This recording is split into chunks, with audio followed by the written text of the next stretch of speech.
Olá a todos, estamos aqui novamente, diretamente dos estúdios da CMC em São Paulo, para dar início a mais uma aula do SBP Online, esse programa de educação continuada da Sociedade Brasileira de Patologia, que já tem aproximadamente 1 ano e meio de duração, com essas aulas que você pode assistir diretamente da sua casa, do seu laboratório, do seu escritório, de onde você quiser.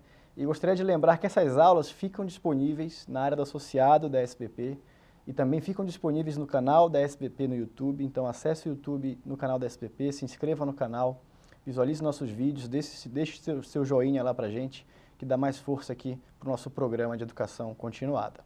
Antes de dar início e apresentar o próximo palestrante, eu queria lembrar um pouquinho do calendário do SBP Online e das próximas aulas que teremos. Nós teremos agora aulas nas próximas 3 semanas, o mês de dezembro é um mês que fica um pouquinho mais curto, a gente teve que condensar um pouco mais as aulas. Então, no dia 4 de dezembro, que é a próxima quarta-feira da semana que vem, nós teremos a aula do Dr. Fernando Soares, que vai falar para a gente sobre a nova classificação da OMS dos tumores gastrointestinais, vai trazer as atualizações, os tópicos mais importantes dessa nova classificação que foi publicada este ano. No dia 11 de dezembro, nós teremos a ilustríssima participação do presidente da Sociedade Brasileira de Patologia, Dr. Clóvis Klock, e vai conversar com a gente sobre neoplasias tiroidianas, particularmente sobre a neoplasia folicular não invasiva com características nucleares papilares simile. E depois conversaremos um pouco sobre esses 4 anos de gestão do Clóvis Klock, que trabalhou bastante em prol da nossa sociedade. E finalizando, no dia 18 de dezembro, nós teremos a participação da diva da patologia mamária brasileira, que é a doutora Helenice Gobi, que hoje em dia está na Universidade do Triângulo Mineiro, e ela vai conversar com a gente sobre câncer de mama triplo negativo. Então não deixe de acompanhar o SBP Online, não deixe de mandar seus comentários, mandar suas dúvidas, porque são vocês os principais, nosso principal objetivo, e são vocês que fazem o nosso programa crescer. No dia de hoje eu tenho o grande prazer de trazer aqui uma pessoa muito querida, principalmente de nós, que formamos um grupo recente de hematopatologia, que é o professor Dr. Henrique Moura de Paula. Dr. Henrique, que fez, além de patologista, ele é patologista clínico formado pela Escola Paulista de Medicina, também é patologista formado pela Universidade de São Paulo, onde concluiu o seu doutorado. Atualmente, o Henrique é professor adjunto da Faculdade de Medicina da Universidade Federal de Goiás, também é patologista da Associação de Combate ao Câncer de Goiânia e é patologista do Laboratório de Patologia CAPC. E ele foi uma das 9 pessoas que rodou junto comigo pelo Brasil no curso itinerante de hematopatologia, e a gente teve o prazer de conviver bastante e conhecer um pouco mais um do outro, assim como os outros colegas do curso itinerante, que com certeza estão nos assistindo. Então, um abraço a todos vocês, curso itinerante que rodou 13 cidades no Brasil, com mais de 400 participantes. E no curso itinerante, o Henrique era responsável por 2 apresentações na maioria dos cursos. Uma era sobre linfoma difuso de grandes células, B, e a outra era a aula que marcou a história do curso itinerante, que foi a aula de mastocitose sistêmica, que eu particularmente assisti 13 vezes essa aula, e é uma aula realmente fantástica. Mas hoje o Henrique não está aqui para falar sobre mastocitose. Não? Não? O assunto que foi selecionado para o Henrique é a segunda aula que a gente vai conversar sobre patologia da medula óssea. A primeira aula foi da Cristiane Rúbia, onde ela apresentou os princípios gerais da avaliação da medula óssea. Então, se você perdeu, acessa lá a aula depois e vê os princípios gerais. E hoje é a segunda parte, desses conceitos básicos, e o Henrique vai conversar com a gente sobre neoplasias mieloproliferativas chamadas clássicas Filadélfia negativas. Então, Henrique, muito obrigado por ter aceitado o nosso convite e tenho certeza que será uma excelente apresentação. Agradeço também ao convite, Felipe, agradeço à Sociedade Brasileira de Patologia por poder participar desse projeto, um projeto exitoso, e espero que todos gostem. Vamos começar então? Podemos começar. Então, a aula de hoje eu vou falar sobre neoplasias mieloproliferativas, clássicas, Filadélfia negativas. Não tem nenhum conflito de interesse a declarar em relação a essa aula. A minha aula ela vai ser dividida em 5 sessões.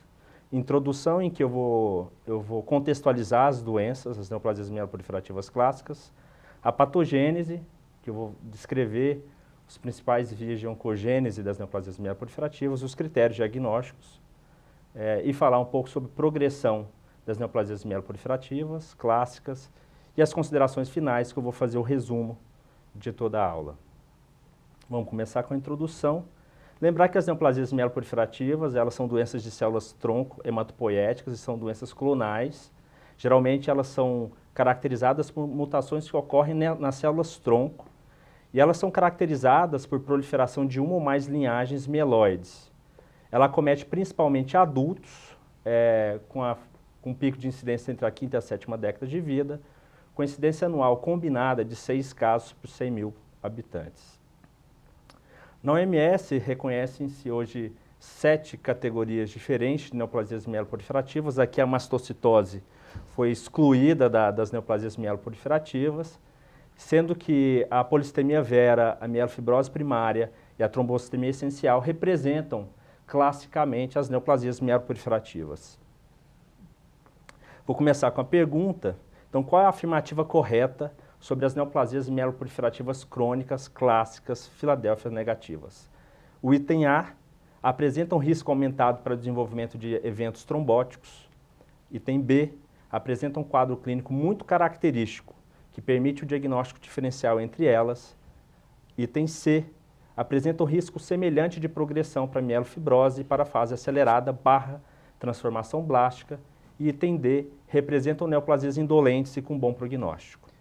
Exato. Então esse é o novo modelo que a gente está introduzindo aqui no SBP Online, onde a gente coloca as perguntas no meio da apresentação e a gente quer saber de você qual você acha que é a alternativa correta. E reparem um detalhe muito importante. A primeira pergunta que a gente começa, ela não está perguntando critério histopatológico, não está perguntando biologia molecular. É um entendimento que a gente tem que ter em muitas áreas da patologia, que é um conhecimento um pouco da clínica das doenças. Então vejam as alternativas aí. Rapidamente, espero que vocês mandem aqui as respostas de vocês. Letra A, B, C ou D. Qual a resposta correta? Vocês vão ter um tempinho para pensar. A gente vai continuar a apresentação. O Henrique vai falando um pouco sobre esse tópico e depois a gente vai fechar com a resposta. Exatamente. Então, falando sobre as neoplasias mieloproliferativas clássicas, elas são doenças que compartilham características clínicas, patológicas e moleculares e que muitas vezes elas se imbricam, especialmente na fase, por exemplo, na fase pré-fibrótica da mielofibrose primária, que muitas vezes ela se confunde com a trombocitemia essencial, porque caracteristicamente ela cursa com trombocitose. A polissemia vera também especialmente na fase pré-policitêmica, frequentemente ela também cursa com trombocitose. Eventualmente, casos de mielofibrose primária podem cursar com policitemia, podendo eventualmente mimetizar a policitemia vera. E na fase fibrótica, as 3 doenças acabam apresentando quadro clínico muito semelhantes devido à falência da medula por fibrose medular. A incidência dessas doenças são doenças incomuns. A policitemia vera é a doença de maior incidência, com 0,4 a 2,8 casos por 100 mil pessoas, e a doença neoplasia mieloproliferativa com menor incidência é a mielofibrose primária, com 0,1 a 1 caso por 100 mil habitantes. Geralmente, a trombocitemia essencial ela cursa mais frequentemente em mulheres, a polissemia vera mais em homens, e na mielofibrose primária há um equilíbrio de incidência entre homens e mulheres. A idade geralmente mediana dos pacientes são pacientes idosos. O paciente com polissemia vera tem idade mediana de 65 anos, a da trombocitemia essencial de 68 e a mielofibrose de 70. Mais de 50% dos pacientes com trombocitemia essencial, eles se apresentam, na verdade, assintomáticos, são achados de laboratório por conta de trombocitose no hemograma. Cerca de 30% dos pacientes com mielofibrose primária são assintomáticos, eles não têm clínica, frequentemente também identificados com alteração de hemograma. Já um pouco menos de 50% dos pacientes com trombocitemia essencial, eles se apresentam com fenômenos trombóticos e hemorrágicos, eventualmente fenômenos trombóticos insídios não muito usuais, geralmente em artérias. Polissemia vera, frequentemente, ele se apresenta com fenômenos trombóticos arteriais e venosos. e mais de 50% dos pacientes com mielofibrose primária apresentam sintomas constitucionais ao diagnóstico. Clínica laboratorialmente, a trombocitemia essencial ela é caracterizada por trombocitose, uma trombocitose acima de 450 mil por milímetro cúbico. Raramente apresenta leucocitose, eritrocitose, leucoeritroblastose e DHLs elevados. Geralmente não tem organomegalia, até 20% dos casos pode apresentar organomegalia. Já a polissemia vera, tipicamente, ela apresenta eritrocitose com aumento da massa eritrocitária, uma eritropoetina sérica subnormal. Frequentemente, na fase mascarada ou na fase pré-policitêmica, ela cursa com trombocitose e, eventualmente, leucocitose. Organomegalia é bem frequente ao diagnóstico. Já a mielofibrose primária, na fase pré-fibrótica em especial, ela se apresenta especialmente com trombocitose. Leucocitose e eritrocitose podem ocorrer também na fase pré-policitêmica. Anemia, leucoeritroblastose e DHLs elevados são muito comuns, especialmente na fase fibrótica, sendo que DHL, usualmente, ele está aumentado também na fase pré-fibrótica. Cerca de 90% dos pacientes vão apresentar esplenomegalia e cerca de 50% vão apresentar hepatomegalia. Agora, elas têm apresentações clínicas semelhantes, laboratoriais muitas vezes semelhantes, no entanto, o curso de sobrevida desses pacientes é bem diferente. A gente vê que a sobrevida mediana esperada no paciente com polissemia vera é de cerca de 4 anos, enquanto que os pacientes que têm mielofibrose primária é cerca de 4 anos, os pacientes que têm polissemia vera têm uma expectativa de sobrevida mediana de 15 anos, e os pacientes com trombocitemia essencial cerca de 18 anos. Então, eles têm um comportamento biológico diferentes. Além disso, as neoplasias mieloproliferativas, elas também são caracterizadas por fenômenos tromboembólicos e hemorrágicos. A gente sabe que as mutações fundadoras das neoplasias, elas frequentemente vão gerar proliferação das diferentes linhagens mieloides, leucócitos, eritrócitos e plaquetas. Só por isso já é um aumento do risco de fazer trombose.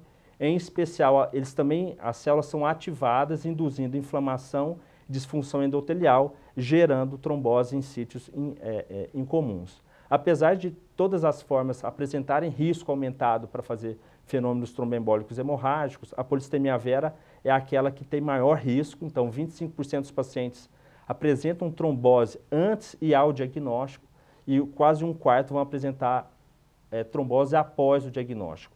Cerca de 41% dos pacientes que morrem de polissemia vera morrem por causa de fenômenos tromboembólicos.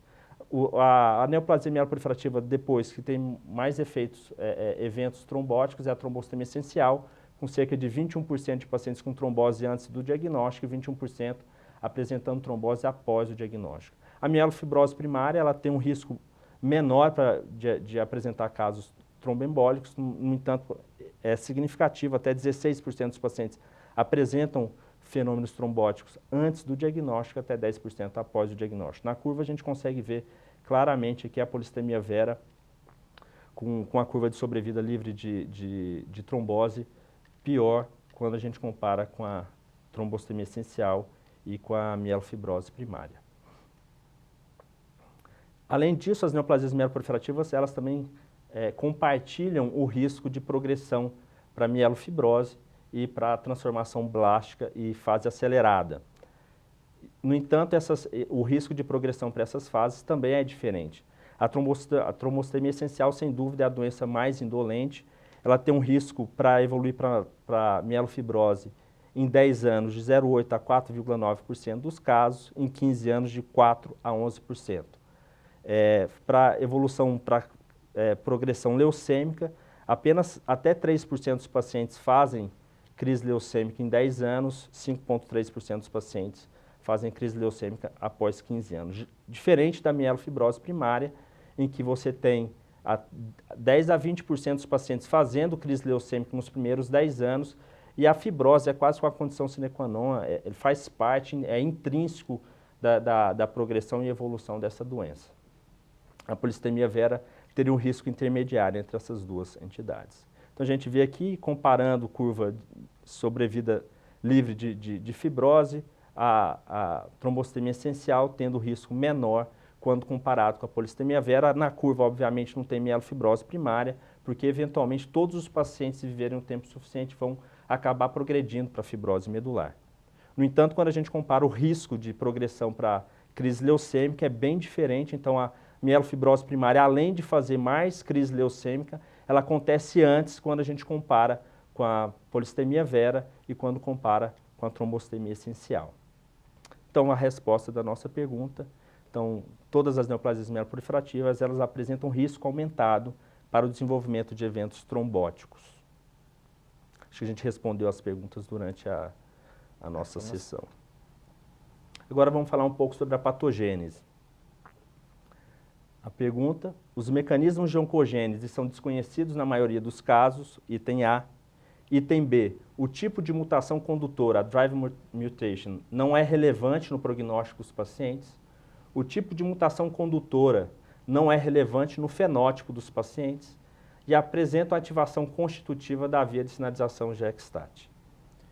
Então, você que está nos acompanhando aí no SBP Online, mande sua resposta. A gente atualizou um pouco nossa plataforma hoje e talvez eu esteja com uma certa dificuldade técnica para receber algumas mensagens de vocês, mas mande sua mensagem, que o que for chegando aqui a gente vai aprovando e vamos ver se vocês estão por dentro das alterações moleculares e patogênese de neoplasias mieloproliferativas. Então, agora eu vou falar um pouco mais sobre alterações moleculares relacionadas à oncogênese das neoplasias mieloproliferativas. Bem, caracteristicamente, as neoplasias mieloproliferativas, elas são caracterizadas pela ativação da via do JAK-STAT ou por mutação do JAK2, que são proteínas que estão ligadas tanto ao receptor de eritropoetina como de trombopoetina, como fator de crescimento de colônia de granulócito, ou mutação da calreticulina, ou mutação do próprio gene que codifica o receptor de trombopoetina. Então, todas essas mutações, que são as mutações condutoras clássicas das neoplasias mieloproliferativas, elas vão ativar a via do JAK-STAT, a via STAT, a MAP-kinase e a mTOR. Dessas três mutações, sem dúvida, a mais prevalente é a mutação do JAK2, especificamente a mutação canônica, é a mutação V617F, que ocorre no exon 14.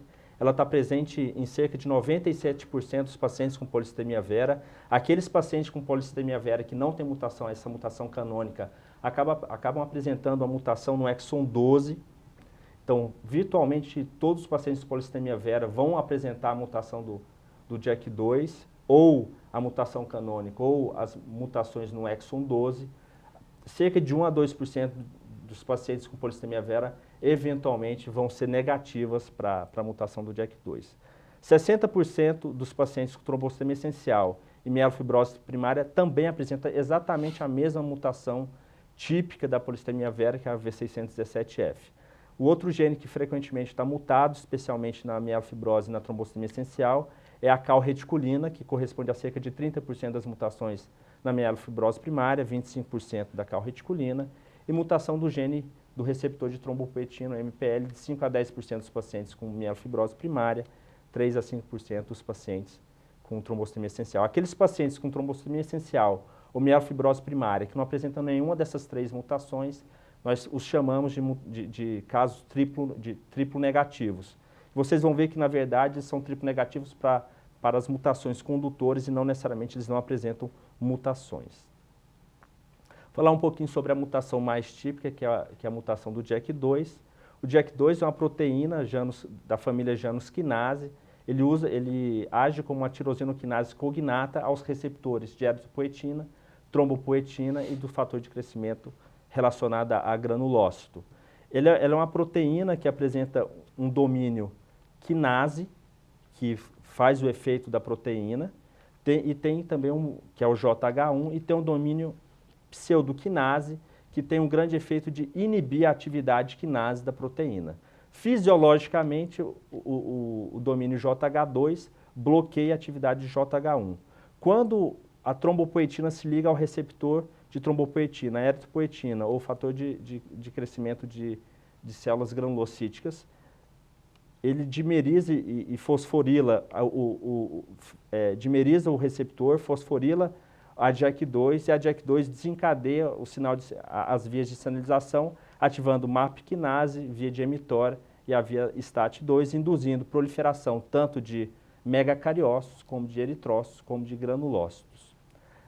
E a doença, as neoplasias mieloproliferativas, tanto a mutação típica, a canônica, V617F, como as mutações no exon 12, acabam alterando a atividade do domínio pseudoquinase, bloqueando o seu efeito inibitório do domínio tirosinoquinase da proteína, ativando constitutivamente o JAK2. Então, o JAK2 ele vai ficar ligado independente do estímulo da citocina.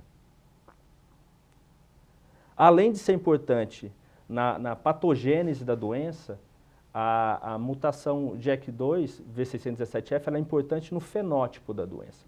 Nós sabemos que os pacientes que têm trombocitemia essencial, geralmente eles apresentam a mutação JAK2 em heterozigose. Então, raramente a gente vai identificar pacientes ao diagnóstico com mutações em homozigose. Diferente dos pacientes que têm mielofibrose primária e polissemia vera. Então, se a gente comparar as cargas alélicas da trombocitemia essencial, geralmente a carga alélica mediana é de 24%, da polissemia vera é de cerca de 47%, e da mielofibrose primária circula entre 38% e 44%, a depender do estágio de fibrose. Além de ser interessante a diferença da carga alélica e do índice de mutações de homozigose, a gente percebe que durante a progressão, especialmente da trombocitemia essencial e da polissemia vera, há uma tendência a aumentar a carga alélica da mutação JAK2. Então, isso mostrando que conforme a doença progride e geralmente conforme o paciente evolui para a fibrose, a tendência é que em polissemia vera e trombocitemia essencial essa carga alélica aumente. Consequentemente, o índice de mutações de homozigose também aumenta. O mecanismo de mudança de mutações para de heterozigose para homozigose é explicado pelo rearranjo mitótico.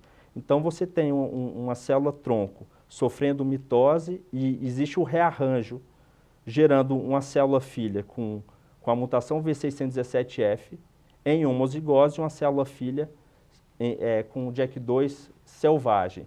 No entanto, essa célula-filha, que é selvagem para JAK2, geralmente ela não tem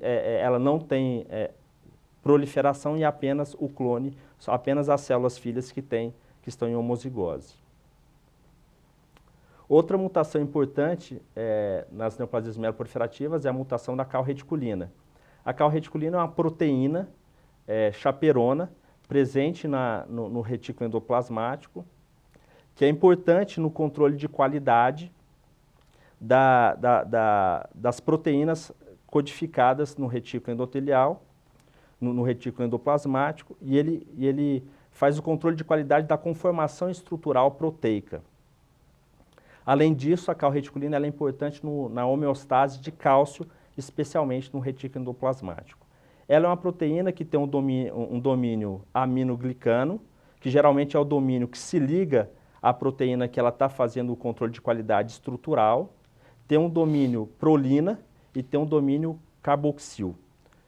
Então, por exemplo, quando o receptor de trombopoetina ele é sintetizado, ele passa pelo retículo endoplasmático, a calreticulina se liga ao receptor de trombopoetina através do seu domínio aminoglicano, checa a conformação estrutural da proteína, se está tudo ok, ele se desliga do receptor de trombopoetina e ele segue seu caminho até a superfície da célula.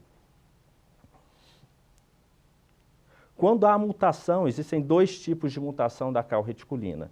A tipo 1 é quando existe a deleção de 52 pares de base no exon 9 do gene da calreticulina. Então, ou você tem a deleção de 52 pares de base ou inserção de 5 pares de base. Independente de qual a mutação, essa mutação vai gerar uma nova proteína, vai haver a perda dessa terminação KDL da proteína calreticulina, que faz com que a proteína calreticulina ela se mantenha no retículo endoplasmático. Dessa forma, quando há a mutação e a perda dessa terminação KDL, a proteína calreticulina mutada ela é capaz de transitar pelo citoplasma e até chegar à membrana da célula tronco hematopoética. Além disso, além de perder-se a terminação cadel, existe uma alteração da função desse domínio carboxil, que geralmente inibe a atividade do domínio prolina,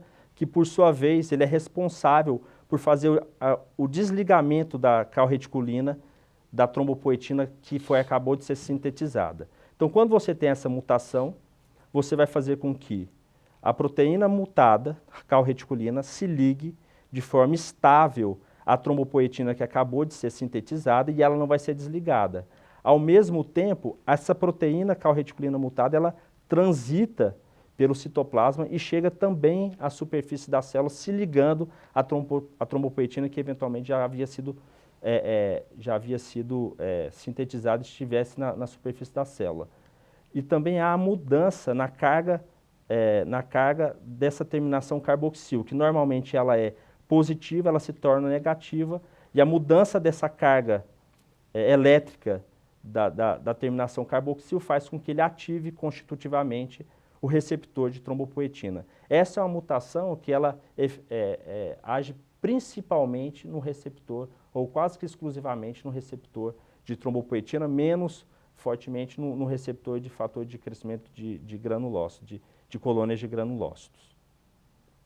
Já a terceira mutação condutora típica das neoplasias mieloproliferativas é a mutação no próprio receptor de trombopoetina. As mutações ou elas ocorrem na região justa membrana ou em domínio transmembrana, independente de qual mutação, ela vai ativar constitutivamente o receptor de trombopoetina, induzindo a ativação da via do JAK-STAT2.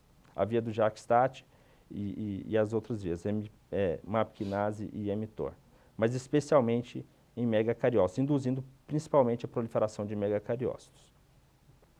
Além de ser importante na oncogênese, elas também são importantes no prognóstico dessas doenças. Então, os pacientes que têm trombocitemia essencial e que têm MPL mutado são aqueles que têm pior prognóstico, eles têm uma sobrevida mediana esperada de 10,6 anos, enquanto que os pacientes que têm mutação tipo 2 da calreticulina, ou seja, a inserção de 5 pares de base no gene da calreticulina, eles teriam um segundo pior prognóstico, uma expectativa de sobrevida mediana de 18,6 anos. Mutações com JAK-STAT é muito semelhante à mutação da calreticulina tipo 2. A calreticulina tipo 1, ela tem uma expectativa de sobrevida mediana de 22,6 anos, enquanto que os pacientes com trombocitemia essencial que não têm nenhuma mutação condutora identificada seriam aqueles que têm melhor prognóstico. Muitos acreditam que provavelmente grande parte desses pacientes que são classificados como trombocitemia essencial, sem mutações, sem nenhuma das mutações condutoras, talvez sejam, na verdade, ou parte deles sejam, na verdade, trombocitoses reativas, explicando o porquê do prognóstico não ser tão ruim. Já, ao contrário, na mielofibrose primária, os casos triplo negativos são aqueles com pior prognóstico, com a sobrevida mediana de 2,3 anos. Os pacientes com JAK2 mutado têm uma expectativa de sobrevida mediana de 5,9 anos, MPL 9,2, e aqueles com melhor prognóstico são aqueles pacientes com calreticulina mutada, especialmente os pacientes que têm calreticulina mutada tipo 1, porque o tipo 2 acaba tendo um prognóstico muito semelhante às neoplasias às mielofibroses primárias com JAK2 mutado. Além da importância da oncogênese e no fenótipo em relação a JAK2, então as mutações condutoras elas são importantes também no fenótipo dessas doenças. A mutação JAK2 ela induz muito mais a eritrocitose, enquanto as mutações de calreticulina e MPL induzem muito mais a trombocitose. Então, talvez as diferenças que nós encontramos de fenótipo nessas doenças também tenha muito a ver com qual é a mutação condutora que gera essa doença. Vale dizer que os pacientes que têm JAK2 mutado no exon 12 são aqueles que têm mais ativação e mais indução à proliferação eritrocitária.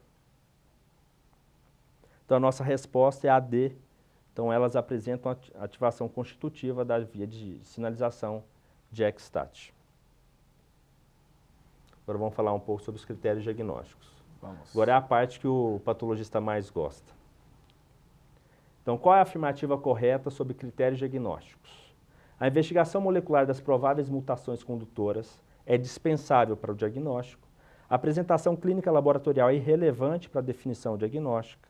A avaliação morfológica da biópsia de medula óssea é fundamental para a definição diagnóstica. E a pesquisa pela translocação 922, da leucemia mieloide crônica, ela é meramente acadêmica, sendo prescindível na vida real. Vou falar agora sobre os critérios. Então, os critérios diagnósticos das neoplasias mieloproliferativas é um misto de apresentação clínica, apresentação laboratorial e, obviamente, achados anatopatológicos. Então, a trombocitemia essencial é necessário que a gente preencha os 4 critérios maiores: plaqueta acima de 450 mil, características de biópsia de medula típicas da trombocitemia essencial, exclusão de outras neoplasias mieloides que podem cursar com trombocitose e a identificação de alguma mutação condutora. Aqueles casos que a gente não tem nenhuma mutação condutora identificada, é necessário que você preencha o critério menor, que é identificar algum marcador clonal ou excluir por completo a possibilidade de trombocitose reativa.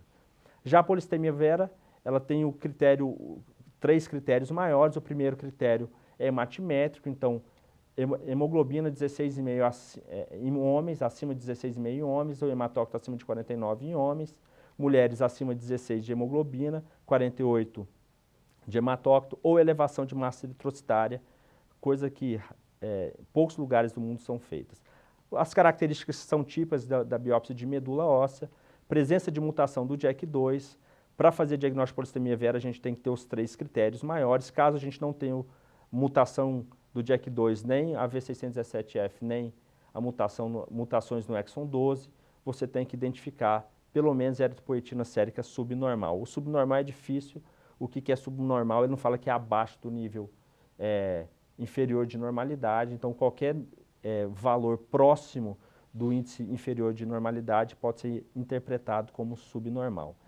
Vale falar um pouco sobre a alteração que houve da última classificação de 2008 para de 2016 em relação aos critérios maiores em relação à hematimetria, que o intuito de diminuir os índices hematimétricos como critério maior foi exatamente para aumentar a sensibilidade dos critérios e conseguimos identificar os pacientes que estariam em polissemia vera fase pré-policitêmica, porque mesmo em fase pré-policitêmica, esses pacientes eles têm risco aumentado de evoluir para fenômenos tromboembólicos.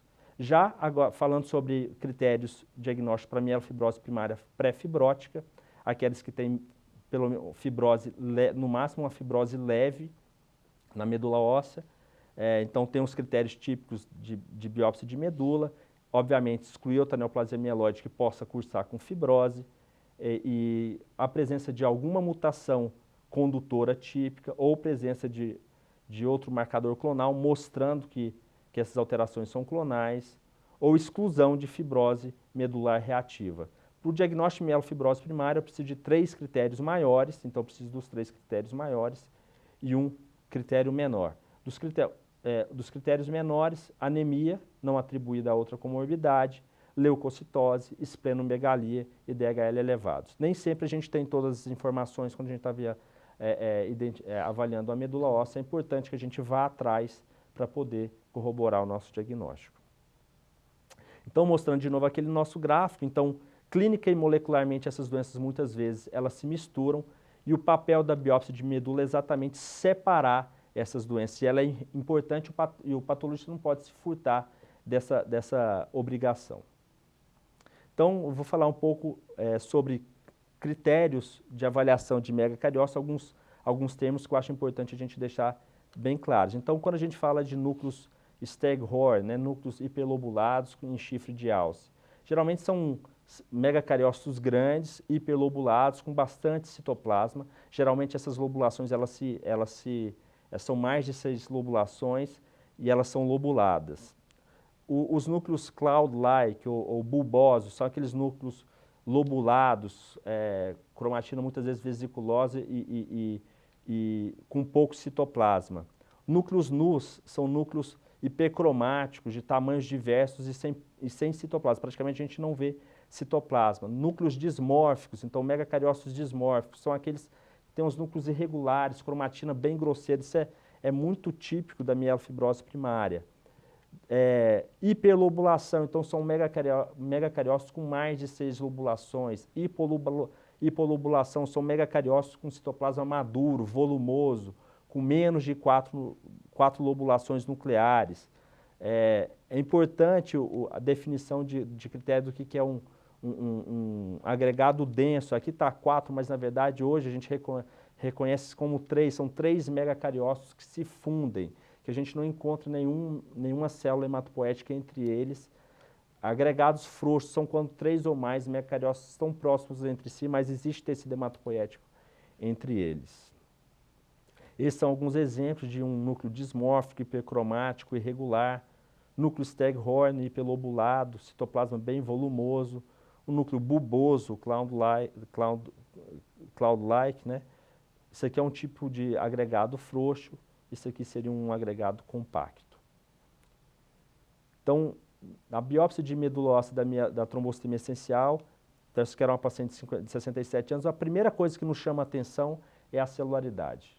Então, toda vez que eu tenho um diagnóstico diferencial entre trombocitemia essencial e outra neoplasia mieloproliferativa, a primeira coisa que eu procuro é a celularidade. Então, trombocitemia essencial, a medula óssea normocelular. No máximo, levemente hipercelular, não passando de 20% acima da celularidade esperada para a idade. E quando a gente chega mais próximo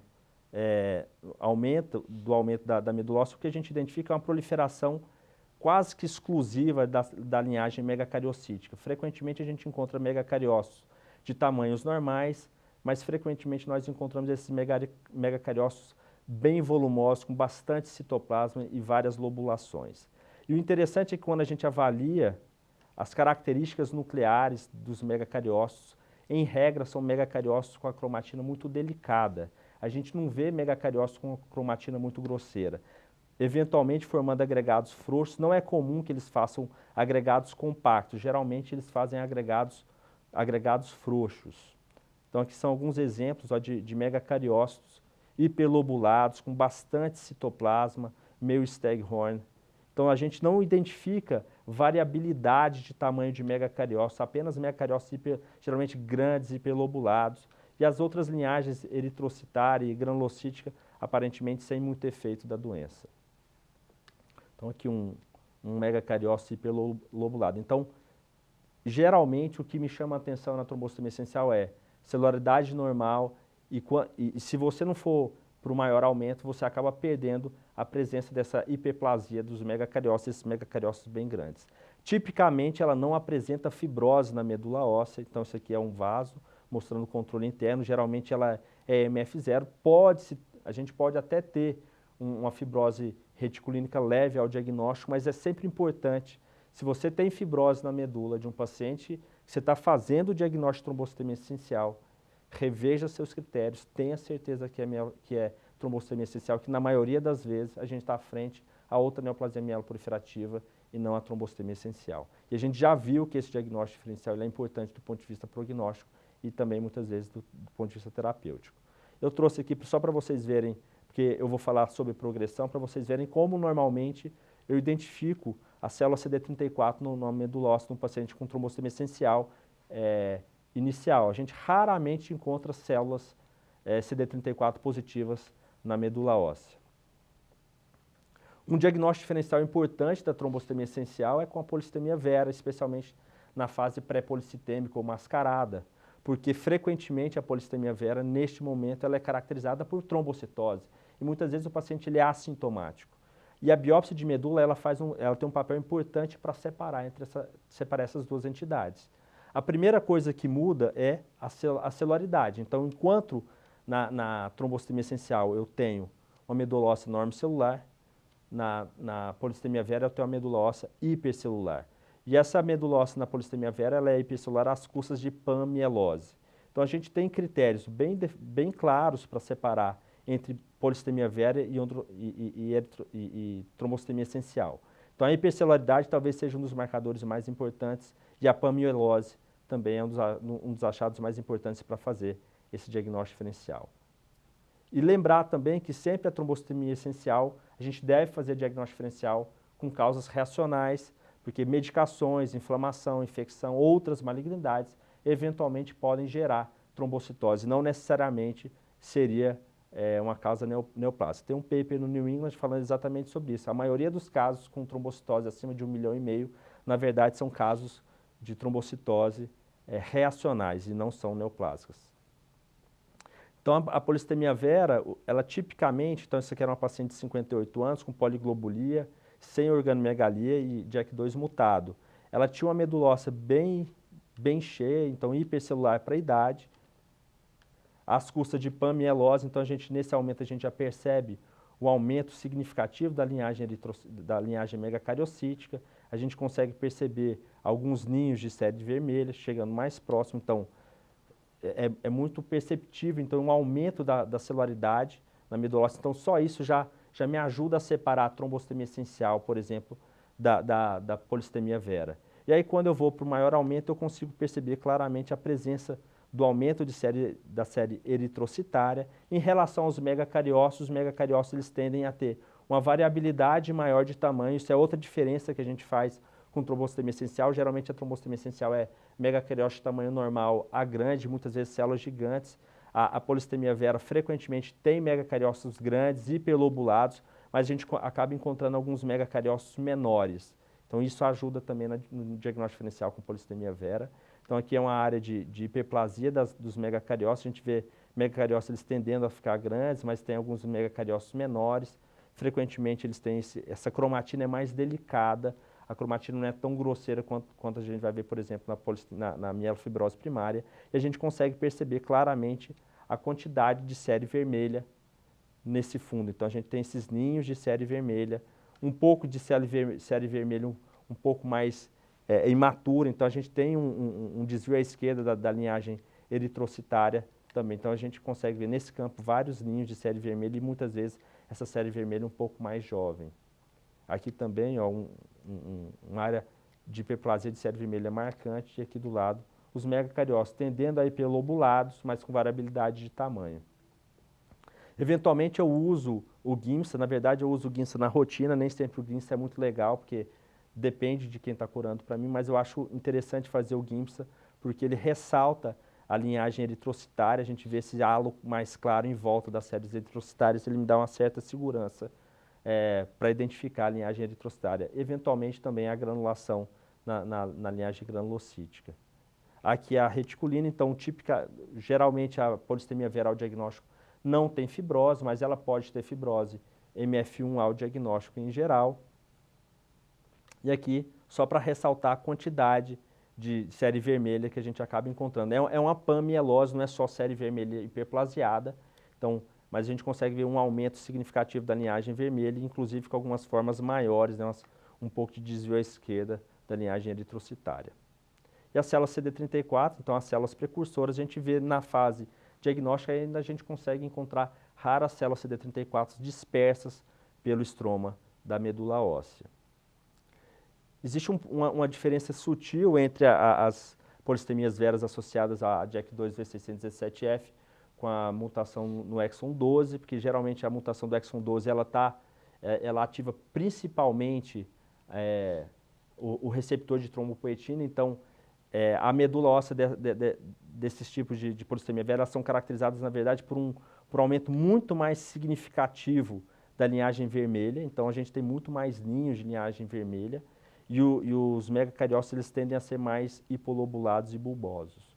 Mas o que é muito marcante é a hiperplasia significativa da série eritrocitária.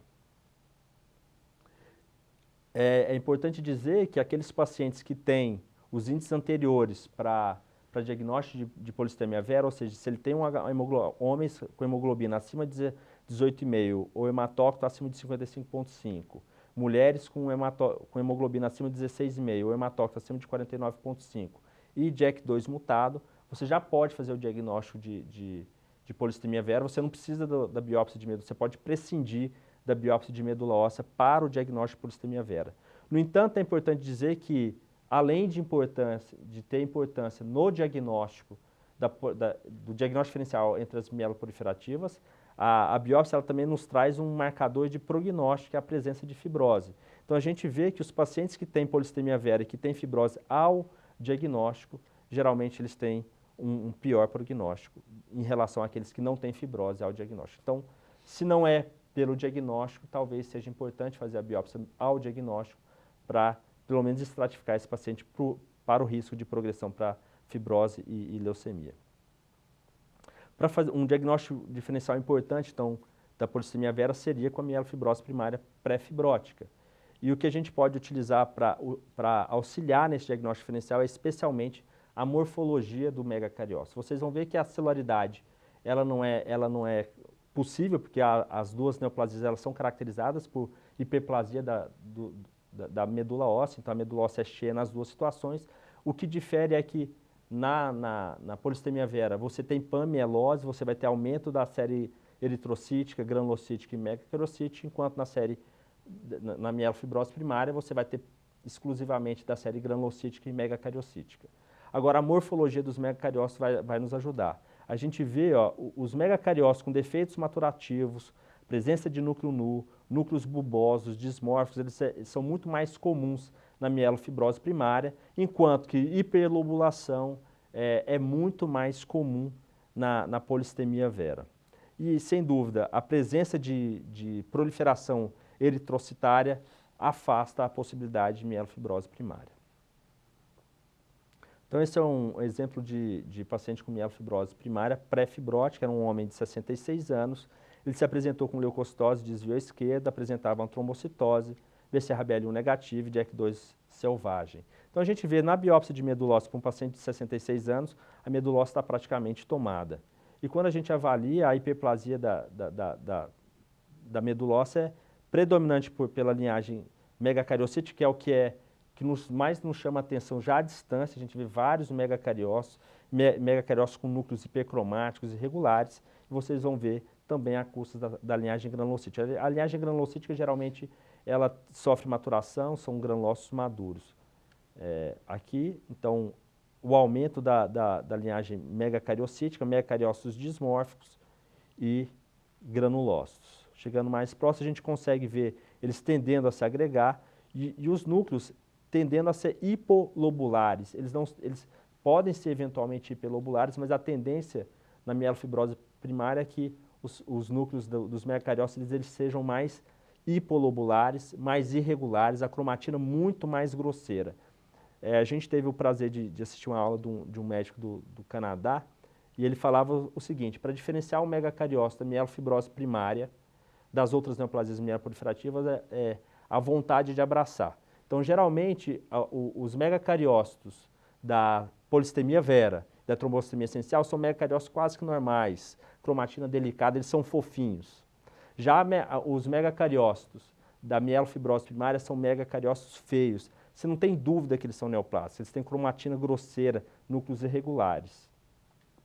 Então, a gente consegue ver vários megacariócitos, vou chegando mais próximo para vocês terem ideia, que é uma hiperplasia predominantemente megacariocítica e granulocítica.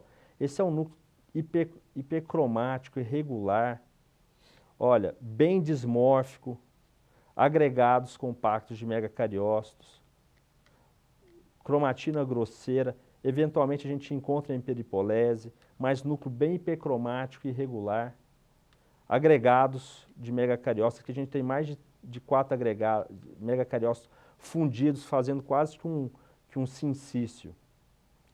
Aqui a gente tem uma variabilidade, outro achado comum na mielofibrose primária é encontrar eventualmente megacariócitos muito grandes e também megacariócitos muito pequenos, formando agregados. Localização frequentemente paratrabecular, outro agregado compacto de 3 megacariócitos meio que se fundindo, cromatina bem grosseira, irregulares. Eventualmente eles são eles podem ser hiperlobulados, mas em regra eles têm essa cromatina mais grosseira e irregular. São núcleos dismórficos. Localização paratrabecular é bem comum. Megas com cromatina bem hipercromática e irregular. A gente vê, não tem dúvida que esse megacariócito é um megacariócito neoplásico. Eventualmente é um megacariócito pequenos e paratrabeculares. E a gente percebe que a gente quase não identifica nesse fundo linhagem eritrocitária. Então, isso é importante no diagnóstico diferencial com polissemia vera. É uma hiperplasia quase que exclusiva de mega e de granulócito. A fibrose nessa fase pode ser no máximo uma fibrose 1. Então, a gente tem essas fibras reticulínicas delicadas. sem que elas se entrelaçando, mas sem que façam aquelas fibras mais grosseiras e sem fibrose colagênica ou osteosclerose. Então, só para mostrar para vocês, comparando a quantidade, então, glicoforina, eu acho interessante, muitas vezes, a imunistoquímica, ela me ajuda na histoarquitetura da medula óssea, que é só para ressaltar para vocês, isso aqui a maioria são hemácias, né? A glicoforina marca hemácia também, o que é importante são essas células nucleadas. A gente praticamente não vê célula nucleada da linhagem vermelha na área hiperplástica da mielofibrose primária. De novo, rara a célula CD34 no fundo, o que é muito chamativo na mielofibrose primária, quando eu falo CD34 também, é a proliferação vascular. Então o estroma é diferente. Então normalmente a gente vê mais vasos sanguíneos no estroma do que quando a gente compara com trombocitemia essencial e polissemia vera. E um diagnóstico diferencial importante, sem dúvida, é a mielofibrose primária pré-fibrótica versus a trombocitemia essencial. E, sem dúvida, para fazer esse diagnóstico diferencial, a primeira coisa é a celularidade. Então, um é enorme celular, o outro é hipercelular. Obviamente, a presença de fibrose quase que afasta o diagnóstico de trombocitemia essencial. Geralmente, a medula óssea está hiperplasiada por granulócito, tende a ter esses megacariócitos dismórficos, cromatina grosseira, formando agregados densos e com localização paratrabecular, enquanto que a trombocitemia essencial é uma medula óssea quase que normal, só que com hiperplasia de megacariócitos hiperlobulados, de tamanho normal a tamanho gigante. Então, esses são exemplos. Além disso, é importante dizer que não é só a morfologia, é importante a gente saber da clínica do laboratório. Esses são dados apresentados pelo Dr. Carlos Nica, isso em 2017 na Holanda, no encontro de medula óssea, não publicado, mas ele apresentou lá, mostrando que, em geral, os pacientes com mielofibrose primária pré-fibrótica, eles se apresentam anemia, tem esplenomegalia, tem DHL aumentado, geralmente a quantidade de blasto no mielo é acima de 1% e geralmente ele tem uma leucocitose, diferente do paciente que tem trombocitemia essencial. Então, os critérios menores para o diagnóstico de mielofibrose primária são importantes. A presença deles nos ajuda a sugerir que esse paciente tenha mielofibrose primária, não trombocitemia essencial, por exemplo. Então, isso é só para mostrar para vocês, então, que a biópsia de medula ela é importante nesse diagnóstico diferencial, que a celularidade é um dado super importante para nos auxiliar nesse diagnóstico diferencial, a avaliação dos megacariócitos, e baseado nesses aspectos, a gente vai separar uma entidade da outra. Agora, a gente não pode esquecer que sempre o diagnóstico das neoplasias mieloproliferativas clássicas, Filadélfia negativas, é porque elas são Filadélfia negativas, porque a leucemia mieloide crônica ela pode mimetizar qualquer uma dessas entidades. Eu falei desses vários critérios diagnósticos. Se você me falar que em qualquer uma dessas situações ele é BCR-ABL1 negativo, BCR-ABL1 positivo, esse paciente tem, na verdade, uma leucemia mieloide crônica e nenhuma outra neoplasia mieloproliferativa clássica. Então, geralmente, o paciente com neoplasia mieloproliferativa, ele vai se apresentar com proliferação da linhagem mieloide. Primeira coisa é afastar condições reativas. Caso você afaste as condições reativas, você vai avaliar a morfologia do sangue periférico. Se houver displasia no sangue periférico, a gente exclui isso ao diagnóstico, obviamente, a gente exclui neoplasia mieloproliferativa, então você tem que direcionar esse diagnóstico para outro grupo de doenças, neoplasias híbridas. Caso não tenha displasia, você deve fazer o BCR-ABL1. Se for positivo, independente de qualquer coisa, é leucemia mieloide crônica. Se for negativo, faremos a pesquisa das mutações condutoras. E a biópsia de medula é quem vai nos auxiliar a fazer esse diagnóstico diferencial. Então, a resposta à nossa pergunta é o item C. A avaliação morfológica da biópsia de medula é fundamental para a definição diagnóstica das neoplasias mieloproliferativas. Agora, falar um pouco sobre progressão. A nossa pergunta: qual é a afirmativa correta sobre a progressão das neoplasias mieloproliferativas crônicas clássicas? A progressão para mielofibrose é o tipo de progressão mais comum. O diagnóstico diferencial morfológico das diferentes neoplasias mieloproliferativas após progressão mielofibrótica é realizado com facilidade.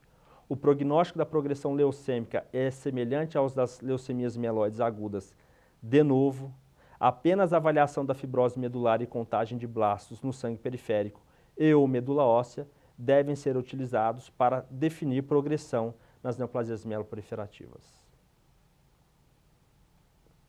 Bem, nós reconhecemos, existem 4 tipos de progressão nas neoplasias mieloproliferativas.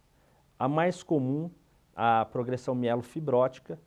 Então, na polistemia vera, quando ele faz progressão para mielofibrótica, para a fase fibrótica, a gente chama de mielofibrose pós-polistemia vera. Na trombostomia essencial, mielofibrose pós-trombostomia essencial. E a mielofibrose, quando faz fibrose grau 2 ou 3, seria uma progressão, mas é uma progressão intrínseca da própria doença. Progressão leucêmica, ela é definida basicamente pela quantidade de blastos no sangue periférico ou na medula óssea. Fase acelerada, quando existem entre 10% e 19% de blastos na medula óssea. E na crise blástica, mais de 20% ou mais de blastos na medula óssea.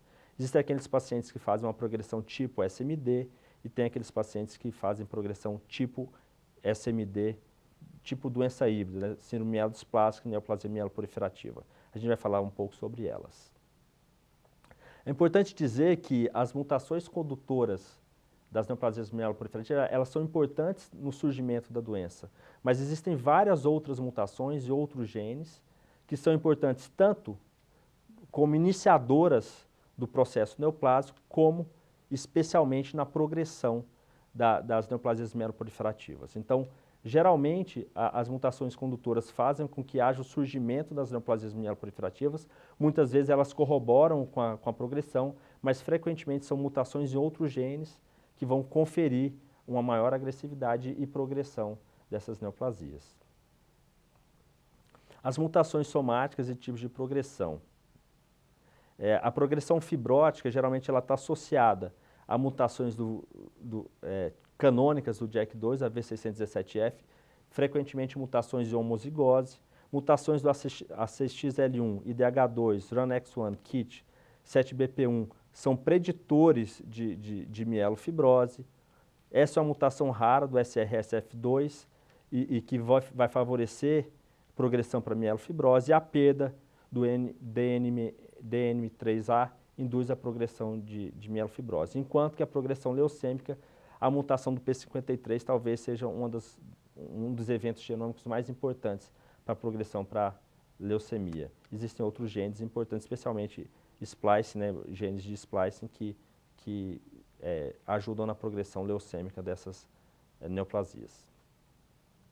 Então, lembrando como a gente classifica, né, a fibrose, a gente usa a classificação do OMS. Grau 0 é quando você tem raros fibras reticulínicas esparsas pela medula óssea, sem fazer intersecções. A MF1 é quando você tem várias fibras reticulínicas delicadas fazendo intersecções. O grau 2 é quando você começa a ter fibras reticulínicas fazendo intersecções, e são fibras reticulínicas mais espessas, e geralmente com focos de fibrose colagênica e osteoesclerose. E MF3 quando você tem densa fibrose reticulínica, colagênica e muitas vezes osteoesclerose. Então, nós estamos falando de pacientes que vão apresentar ou MF2 ou MF3.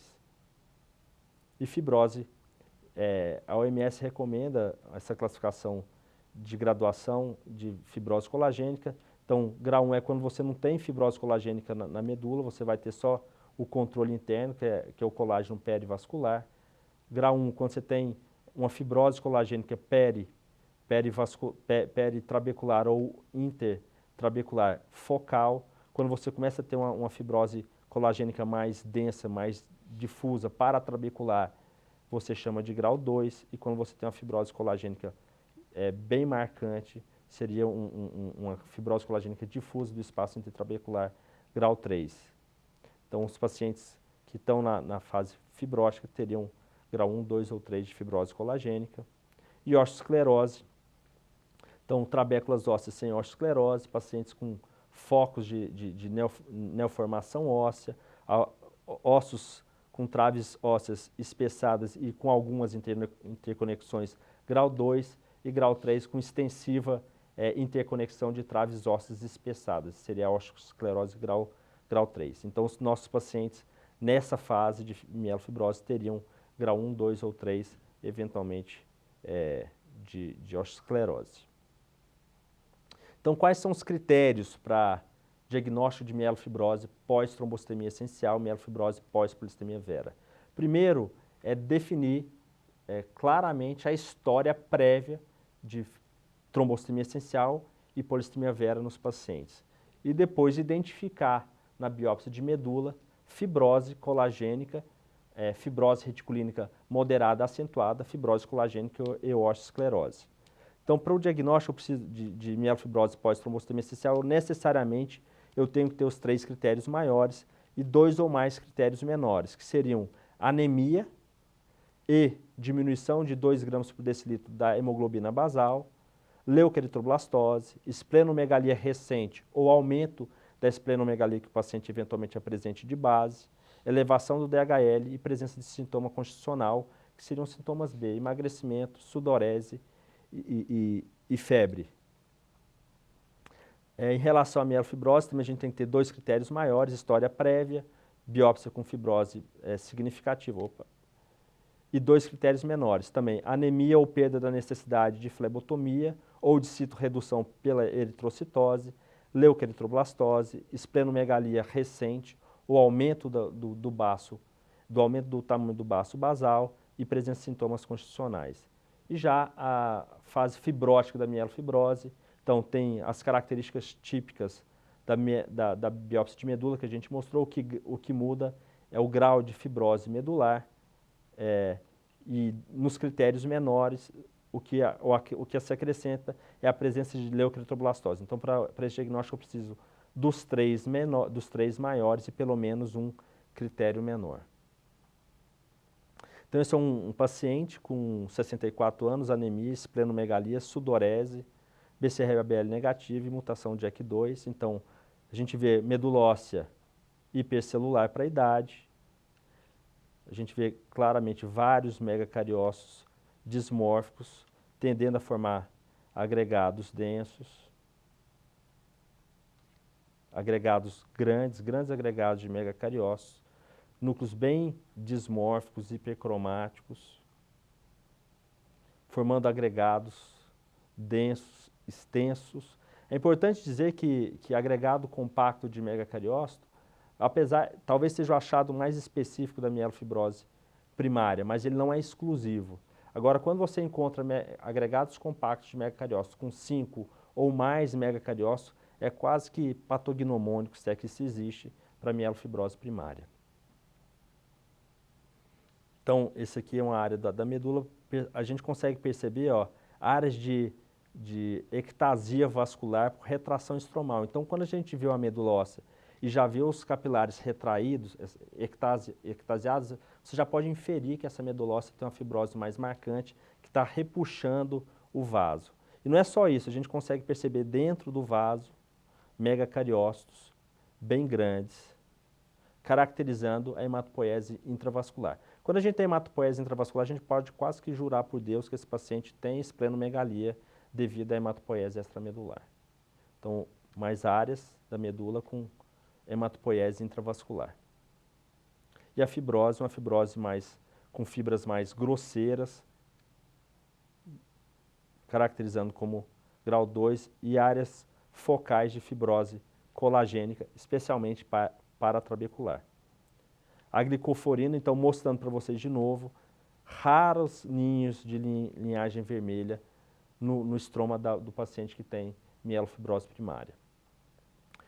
E a célula CD34, ainda células isoladas, mas frequentemente encontra um pouco de aumento, obviamente não mais do que 5%, mas a gente consegue perceber muitas vezes mais células CD34 no fundo dessas medulas, mostrando exatamente essa progressão da doença.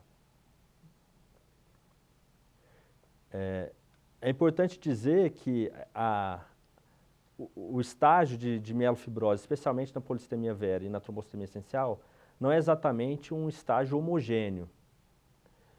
Ele é heterogêneo tanto devido às diferenças do grau de fibrose, de osteosclerose e da celularidade. Tem 2 tipos básicos de estágio fibrótico, Tem o estágio fibrótico celular, em que a medula óssea tem uma fibrose colagênica, uma esclerose focal, e ele ainda mantém uma reserva hematopoética residual ativa. Então, são casos que podem ter fibrose reticulínica grau 2 ou 3, com focos de osteosclerose, focos de fibrose colagênica, e tem aquela forma a forma osteosclerótica difusa, com depressão celular, em que a medula óssea ela é substituída, o espaço medular é substituído por osteosclerose, fibrose colagênica difusa, e geralmente associada à hipocelularidade medular. Então, normalmente, tem menos de 30% de células hematopoéticas no tecido, nos espaços medulares. E essa presença, e essa forma de evolução de estágio fibrótico, geralmente ele está mais associado a citopenias mais severas e uma sobrevida pior. Então, apesar de estarem no mesmo estágio, são estágios de diferente prognóstico. Então, esse é um caso de uma paciente que tinha uma história de polissemia vera há mais de 20 anos, que evoluiu com pancitopenia, foi feita a biópsia de medula, e a gente vê o espaço medular praticamente substituído por osteosclerose e fibrose. Raras células hematopoéticas, alguns núcleos dismórficos, mas é uma medula óssea praticamente substituída por fibrose colagênica e osteosclerose. Você pode, geralmente, especialmente na fase celular, muitas vezes você consegue separar as entidades, porque elas tendem a manter suas características. Por exemplo, esse aqui é um paciente com mielofibrose primária versus um paciente com mielofibrose pós-polissemia vera. Os megacariócitos da mielofibrose primária, em fase fibrótica, vão manter aquele dismorfismo, enquanto que os megacariócitos da polissemia vera vão tenderem a manter aquela hiperlobulação, aquela cromatina mais delicada. Frequentemente a gente vai ter o componente eritrocitário no fundo. E outra coisa que pode nos ajudar é o cariótipo, se eventualmente for feito. Em geral, os pacientes que têm polissemia vera, eles apresentam cariótipos mais complexos, porque realmente a mielofibrose na polissemia vera é uma progressão, ela está associada a mais alterações cromossômicas do que na mielofibrose primária, porque na mielofibrose primária a fibrose é uma coisa intrínseca da doença. No entanto, é importante tentar separar entre essas doenças, a polissemia vera, mielofibrose pós-polissemia vera, mielofibrose pós-trombostomia essencial e mielofibrose primária fase fibrótica, porque também elas apresentam curvas de sobrevida diferentes. Então, a gente vê o paciente que tem mielofibrose primária, fase fibrótica, ele tem uma expectativa de sobrevida mediana de 45 meses. A de polissemia vera é próxima, a diferença quase não existe, é de 48 meses, mas os pacientes que evoluem para mielofibrose por trombostomia essencial, geralmente têm uma expectativa de sobrevida mediana mais alta. No entanto, nem sempre esse diagnóstico diferencial é muito simples. Então, você pode apresentar, existirem alguns casos que você não vai conseguir, com segurança, separar o que é mielofibrose fase fibrótica, o que é mielofibrose pós-trombostomia essencial e o que é mielofibrose pós-polissemia vera. Por isso que o diagnóstico das neoplasias mieloproliferativas ele deve ser feito principalmente na fase pré-fibrótica, na fase policitêmica e na fase inicial da trombostomia essencial, porque a gente consegue separar essas entidades melhor nesse momento. Se você está pegando a biópsia de medula já na fase fibrótica, conversar com um hematologista, ver se ele tem como resgatar a biópsia de medula do diagnóstico original para você poder fazer a revisão e dar um melhor diagnóstico. Eventualmente, nessa fase, esse diagnóstico pode ser bem difícil do ponto de vista morfológico.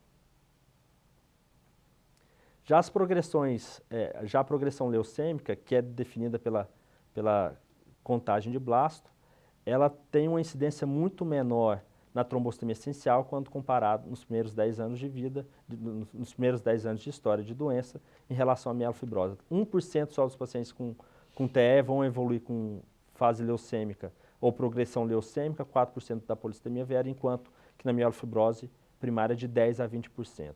Importante dizer que quando o paciente com neoplasia mieloproliferativa faz progressão leucêmica, a sobrevida é péssima, é menor do que 4 meses. Então, 17% dos pacientes que fizeram crise leucêmica vão estar vivos após o primeiro ano, 6% em 3 anos e 4% em 5. Então, é uma doença muito pior do que uma leucemia mieloide aguda de novo. Então, o prognóstico é muito pior.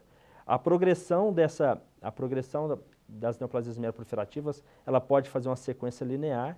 Então, é uma neoplasia mieloproliferativa que vai ganhando hits gênicos e vai se transformar numa leucemia, mas eventualmente pode ser numa célula que pode, antes mesmo de ganhar a mutação condutora, fazer um blasto leucêmico.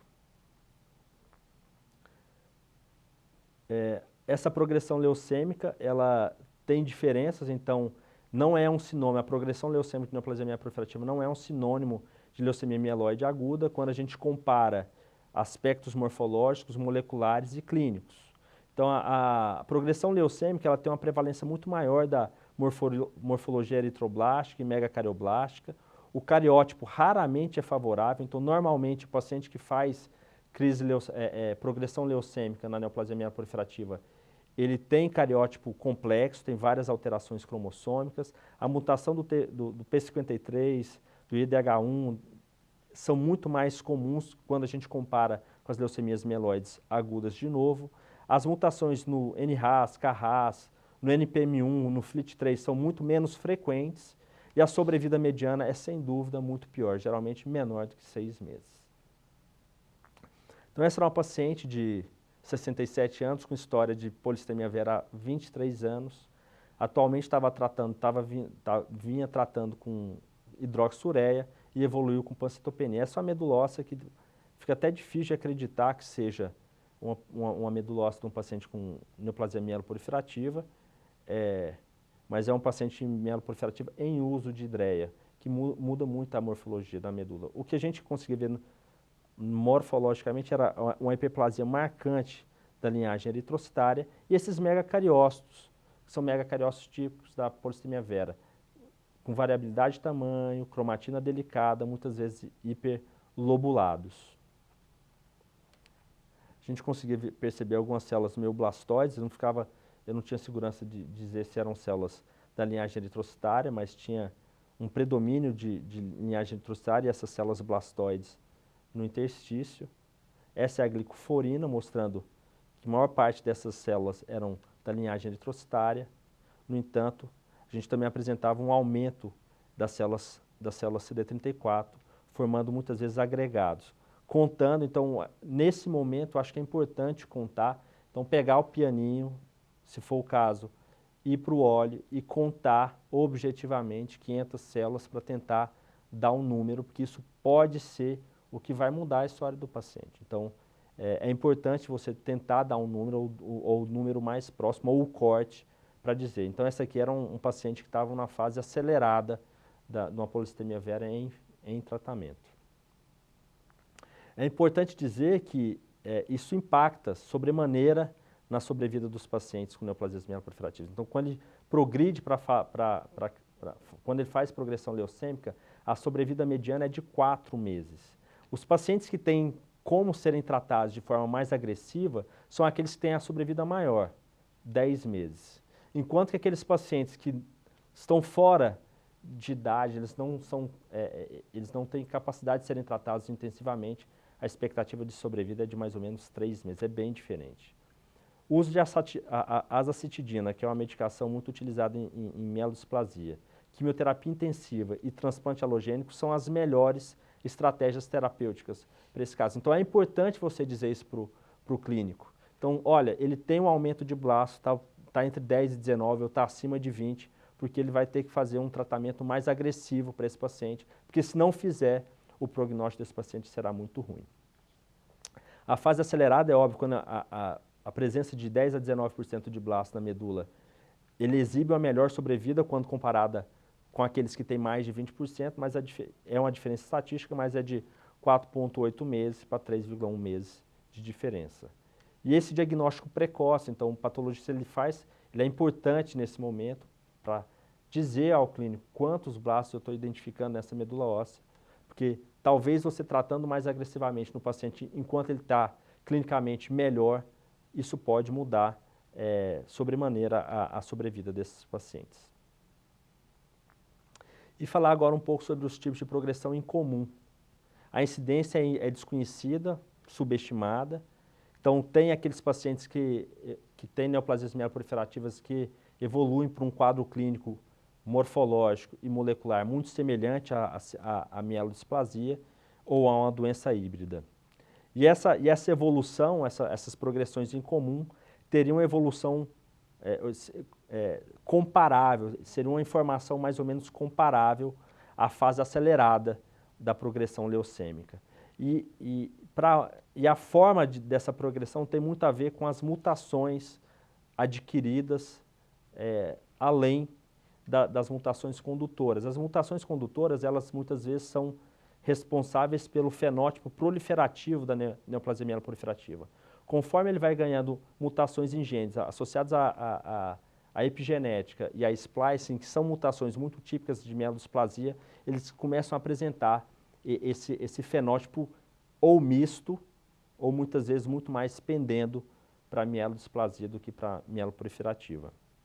Então, esse era um caso de uma paciente de 67 anos, tinha uma história de polissemia vera e evoluiu com perda de necessidade de flebotomia. Essa é a biópsia da medula, a gente viu a medula óssea tomada, uma medula óssea tomada, alguns megacariócitos. Os megacariócitos, a gente percebe que não é mais megacariócito típico de mieloproliferativo, ó. 2 lóbulos totalmente separados, o citoplasma ainda está volumoso, várias células blastoides. Vocês vão ver que são células blastoides. Ó, elas tendem a ter um nucleolo linear, isso sugerindo que essas células, na verdade, são células eritrocitárias imaturas, não são exatamente blastos mieloides. Então aqui, alguns esses megas mais com cara de mieloproliferativa mesmo, esse aqui também. Então assim, a gente praticamente não vê linhagem granulocítica madura nessa biópsia de medula. Então alguns megas eventualmente formando alguns agregados, predominantemente série vermelha, e essas células blastoides e vários megacariócitos, ó, muito cara de mais para mielodisplasia. Núcleo, célula menor, hipolobulado, um megacariócito menor também hipolobulado. Para identificar megacariócito pequeno hipolobulado, nada melhor do que imunistoquímica, porque muitas vezes você não consegue perceber com clareza que esse aqui é um micromegacariócito, por exemplo, que é muito típico da mielodisplasia. Então você fica na dúvida que célula que é essa. Então, pintar esses megacariócitos eu acho que são muito importantes, especialmente nesse contexto. Então ele ressalta o quão displásico.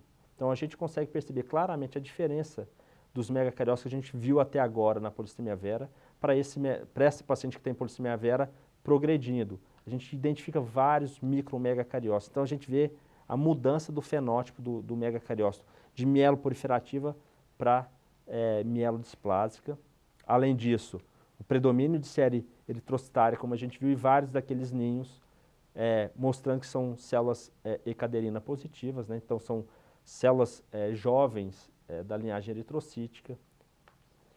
Tem um aumento da linhagem dos blastos mieloides, mas sem formação de lençol de célula CD34, mas tem um aumento entre 3% e 9% de blastos. Então, muito característico da síndrome mielodisplásica. E no mielo a gente conseguia perceber megacariócitos displásicos, né, olha só, trilobulados. Aqui um bastão hipogranular e grande, então desgranulocitopoiese, desmegacairocitopoiese. Então aqui de novo um granulócito núcleo irregular com desgrânulo. Aqui uma série vermelha megaloblastoide. Aqui Pelger, ó, granulócitos pelgeroides, no mielograma, mostrando esse aspecto mais para mielodisplásico da doença. Então, seria uma evolução para a síndrome mielodisplásica. Eventualmente, o paciente ele pode progredir com monocitose. Então, era um paciente, por exemplo, que tinha uma mielofibrose primária. De repente, ele começa a progredir com monocitose. Isso é um sinal também de progressão para tipo mielodisplásica / mieloproliferativa, fazendo diagnóstico diferencial, especialmente com leucemia mielomonocítica crônica. E é importante dizer que, então, a gente vê os pacientes que fazem essa progressão, realmente é uma progressão que normalmente eles têm cariótipo complexo, e o prognóstico dessa progressão é muito ruim. O paciente logo faz leucemia mieloide e logo evolui para crise blástica e muitas vezes o paciente morre. Então, é um sinal de mau prognóstico. O paciente que tem uma neoplasia mieloproliferativa, de repente, começa a cursar com monocitose. Isso é um diagnóstico importante entre essas, seria a leucemia mielomonocítica crônica. Uma dica é saber se a gente está ao diagnóstico desse paciente, que se é um paciente que não tinha história nenhuma, começou com monocitose, leucocitose, você vê a biópsia de medula, geralmente uma biópsia de medula que não vai ter fibrose, enquanto que nos pacientes que têm progressão de neoplasia mieloproliferativa com monocitose, geralmente ele vai carregar sinais da progressão, fibrose, e geralmente a monocitose ela oscila mais do que quando a gente faz, por exemplo, com leucemia mielomonocítica crônica. A imunofeno muitas vezes pode te ajudar nesse diagnóstico diferencial. Então, existe uma diferença entre os monócitos da leucemia mielomonocítica crônica em relação aos monócitos das neoplasias mieloproliferativas, especialmente mielofibrose primária, em progressão com monocitose.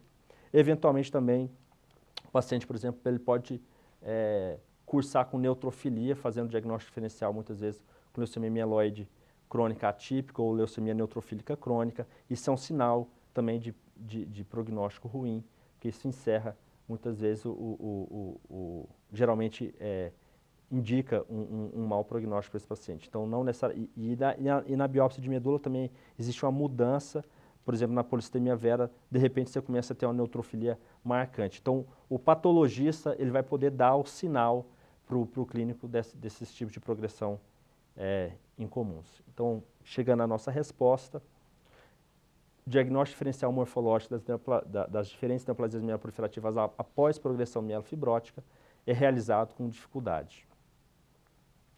Então, agora as considerações finais. Então, lembrar que as neoplasias mieloproliferativas clássicas são neoplasias com características clínicas e moleculares comuns, porém com comportamento biológico diferente, com risco de trombose e hemorragia diferentes, risco de evolução para fibrose medular diferentes e transformação blástica diferentes. As mutações condutoras são importantes na oncogênese e no fenótipo das neoplasias mieloproliferativas. O diagnóstico das neoplasias mieloproliferativas depende do conjunto de achados clínicos, laboratoriais e moleculares, sendo fundamental a avaliação morfológica para o seu diagnóstico diferencial. Então, vocês perceberam que o patologista vai ajudar na definição se é uma trombocitemia essencial, se é uma mielofibrose primária ou se é uma polissemia vera. As mutações em outros genes são importantes, tanto como iniciadores da expansão clonal, como na progressão das neoplasias mieloproliferativas. A progressão mielofibrótica é a forma mais comum de progressão. A progressão leucêmica é a forma de pior prognóstico. E o patologista ele é relevante em identificar possíveis formas incomuns de progressão nas neoplasias mieloproliferativas. E a mensagem final é: não veja a medula óssea só na morfologia, ligue para o hematologista, sempre discuta o caso, porque isso vai facilitar a sua vida. O Horace falava que ele não tinha dificuldade em fazer diagnóstico das diferentes neoplasias mieloproliferativas, porque ele uma vez por semana sentava com os clínicos da Cornell, na época que ele estava na Cornell, eles discutiam todos os casos e eles sempre faziam um diagnóstico em conjunto, juntando todas as informações. O patologista ele é importante nesse diagnóstico, mas ele tem que saber de todo o contexto clínico para chegar ao diagnóstico mais correto. E é isso.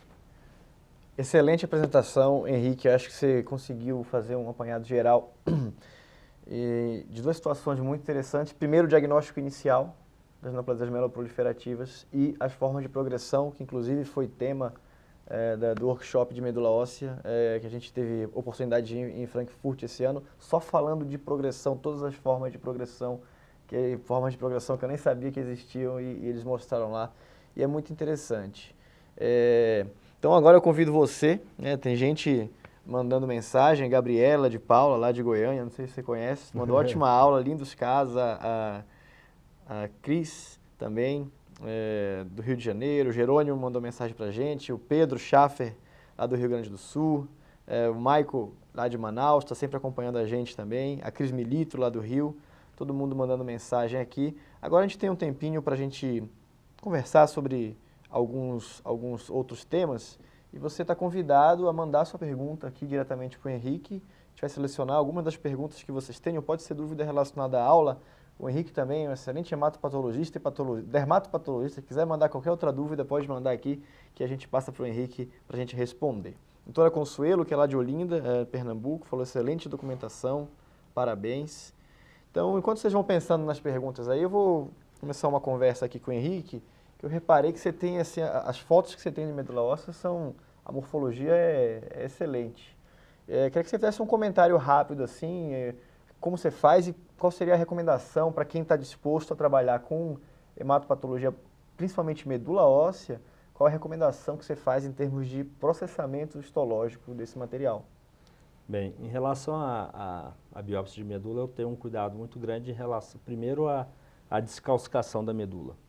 Então, eu sou um defensor da biópsia de medula, como muitas vezes a gente, por exemplo, em leucemia linfóide crônica, eles nem fazem geralmente biópsia de medula para diagnóstico. Eu acho que a biópsia de medula, o tecido medular, ele deve ser encarado também como material biológico que pode ser guardado e eventualmente estudá-lo molecularmente em diferentes etapas. Então, eu acho que a primeira coisa é cuidado com a fixação do material, da medula óssea. Então, cuidado com a formalina tamponada que você usa, não usar formalina não tamponada e muito cuidado com a descalcificação.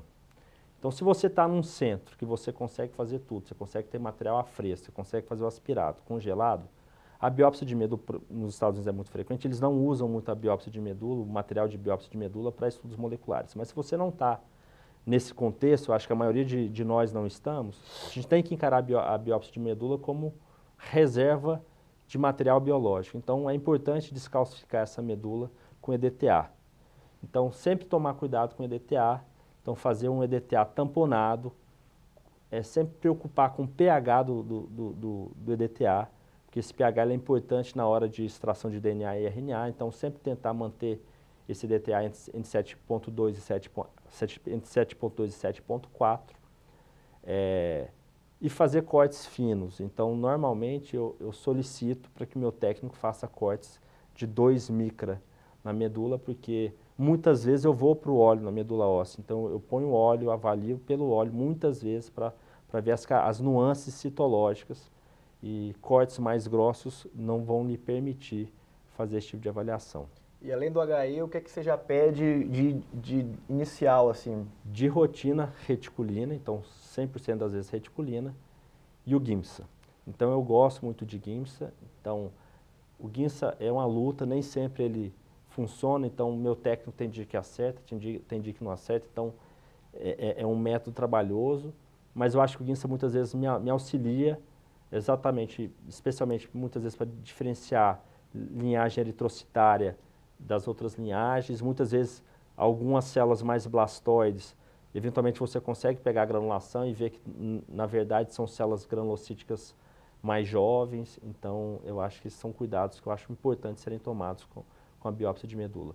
Então é fixação, não superfixar, nem hipofixar, e a descalcificação eu recomendo o EDTA, porque você consegue preservar o material tanto do ponto de vista morfológico, imunohistoquímico e especialmente molecular. A gente bate sempre nessa tecla, você vê que a gente é um pouco repetitivo nisso, sempre fala da fixação e em medula óssea e amostras ósseas, principalmente cuidado com a descalcificação. Tem mensagem da Daniela Soares Fraga, fala que é aqui de São Paulo, fala como sempre, suas aulas são excepcionais. Parabéns. E você falou bem, assim, acho que o recado principal que as pessoas, os patologistas têm que ter, né? A gente está falando aqui para residente de patologia, para patologista que vê rotina geral, medula óssea, você não pode ver às cegas.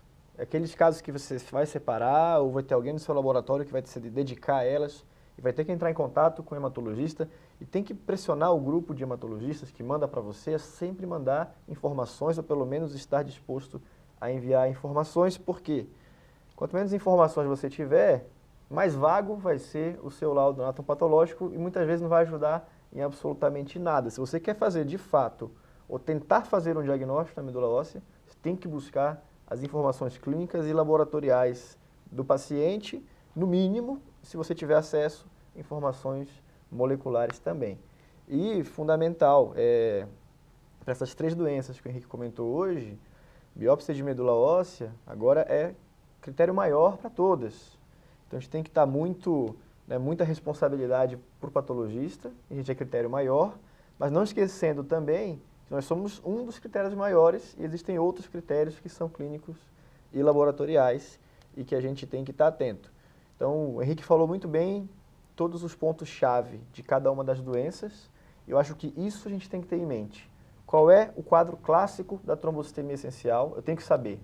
Qual é o quadro clássico da polissemia vera? Eu tenho que saber. E qual é o quadro clássico da mielofibrose primária? Isso aí é obrigatório a gente conhecer.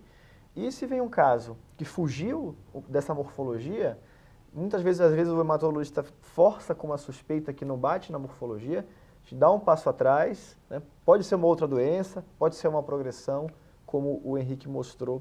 Por isso que a gente tem que sempre correlacionar se a gente quiser fazer, de fato, esse diagnóstico. Essas progressões incomuns, é impossível você poder sugerir que é uma progressão se você não sabe o contexto clínico. É verdade que é papel do hematologista mandar as informações que a gente precisa para dar o diagnóstico mais correto. Mas também eu acho que é papel do patologista, caso você não as tenha, ir atrás. Porque a gente tem que evitar, lógico, há momentos que o único diagnóstico que nos resta é o diagnóstico morfológico, porque você não consegue dar mais do que isso. Mas eu acho que você só deve dar o diagnóstico meramente morfológico, sem sugerir algo, especialmente nessas doenças, sabendo de tudo, sabendo de todo o contexto, e aí juntando tudo. Se você não sabe, aí se dá o diagnóstico morfológico. Chegou mais uma mensagem da Fernanda Riso, lá de Cuiabá, que eu acredito que é a esposa lá do Léo Riso, falou: parabéns, Henrique, excelente aula, muito didática. E o que é importante, primeiro, fazer o diagnóstico dessas doenças, e segundo, separar essas doenças, né? Exatamente. Principalmente porque, a gente tem que também falar, são doenças que têm pouca opção de tratamento e tem prognóstico ruim. Mas a semelhança da leucemia mieloide crônica, que tem o Glivec, agora já existe uma droga para pacientes sintomáticos com polissemia vera, mielofibrose primária, que é o ruxolitinib, que é o inibidor de JAK2, e que às vezes você consegue ajudar um paciente desse até reverter um quadro de fibrose e de anemia e de esplenomegalia. É muito importante, por exemplo, em relação à polissemia vera. Quer dizer, você tem que manter o paciente com polissemia vera com hematócrito abaixo de 45. Se você não mantiver ele com abaixo de 45, o paciente vai fazer trombose e ele vai morrer de trombose. Então, realmente, eu tentei mostrar que, apesar de serem muito semelhantes, do ponto de vista clínico e biológico, são doenças que vão se comportar com agressividades diferentes. Então, a gente tem que realmente tentar dar esse diagnóstico diferencial. Muitas vezes você não consegue dar esse diagnóstico, quando eventualmente você vai acabar, está faltando alguma coisa para você fechar todos os critérios para o diagnóstico, você vai acabar chamando de neoplasia mieloproliferativa não especificada, né? Mas dizer isso para o clínico: olha, neste momento eu não consigo, acompanhe e vamos ver o que vai virar, porque em algum momento, especialmente com critérios clínicos, aquele paciente que é borderline para polissemia vera, a eritropoetina não está baixa, daqui a pouco ela cai, daqui a pouco você começa a ter sinais do que seria essa doença e eventualmente fazer estudos moleculares mais compreensivos para aqueles pacientes que têm sorte ou que têm dinheiro para pagar, para tentar muitas vezes nos auxiliar nesses diagnósticos diferenciais. Eu acho que é. Então a gente falou do pré-analítico, da morfologia e agora fazer a última pergunta só em relação à imunohistoquímica. para um quadro que, tirando o estadiamento de linfoma, que é outra história, até relativamente mais simples, numa suspeita de uma neoplasia mieloide, mieloproliferativa, mielodisplasia, quando você faz imunistoquímica, que marcadores você costuma colocar no seu painel de imunistoquímica? Bem, eu sou do time do Horace, então acho que neoplasia mieloide, em 100% dos casos, a gente deveria fazer imunistoquímica, porque nos auxilia na histoarquitetura medular. Eu tentei mostrar para vocês que são coisas que me auxiliam muitas vezes no diagnóstico. Lógico, você faz isso no olho, mas com a imuno você começa a afiar o seu olho para essas nuances. Então, eu acho que para neoplasia mieloide, 100% das vezes, qual o marcador? Eu desenho a medula óssea, mas se eu tivesse que escolher um marcador, seria o CD34. Então, esse é o marcador que tem que ser feito em todos os pacientes. Vocês viram que o aumento de célula CD34 impacta sobremaneira no prognóstico desses pacientes. Agora, se você tem como fazer todos os marcadores, eu desenharia a medula, como eu faço de rotina, marcador para megacariócito, para série vermelha, para série granulocítica. A série granulocítica, eventualmente, você pode até despender, porque você já está vendo no HE, mas eu gosto de fazer exatamente para ver essa arquitetura medular. Quando entra no diagnóstico diferencial de mielodisplasia, eu gosto de fazer CD57. Eu sei que a imunofeno muitas vezes pega LGL, mas eu gosto de fazer o CD57 para ver contagem de linfócito lágico granular. Eu já tive alguns casos que estavam sendo investigados há algum tempo por pancitopenia ou citopenias que iam e que vinham, e de repente eu fiz CD57 e tinha um aumento de célula LGL na medula. Aí foi quando despertou a necessidade de fazer o aspirado, fazer o mielo, e era um LGL. Então eu sempre faço, quando eu tenho suspeita de mielodisplasia, CD57 para quantificar as LGL na medula, e gosto de fazer P53. Então, especialmente quando eu estou pensando em mielodisplasia. Mieloproliferativa é marcador para linhagem granulocítica, eritrocítica e megacariocítica. Faço o marcador para CD34, é óbvio. E eu sempre faço CD3 e CD20 para ter a sensação de quanto de células linfóides eu tenho nessa medula. Perfeito, excelente. Acho que essa é a mensagem que todo mundo tem que ter, que é importante fazer a imunistoquímica.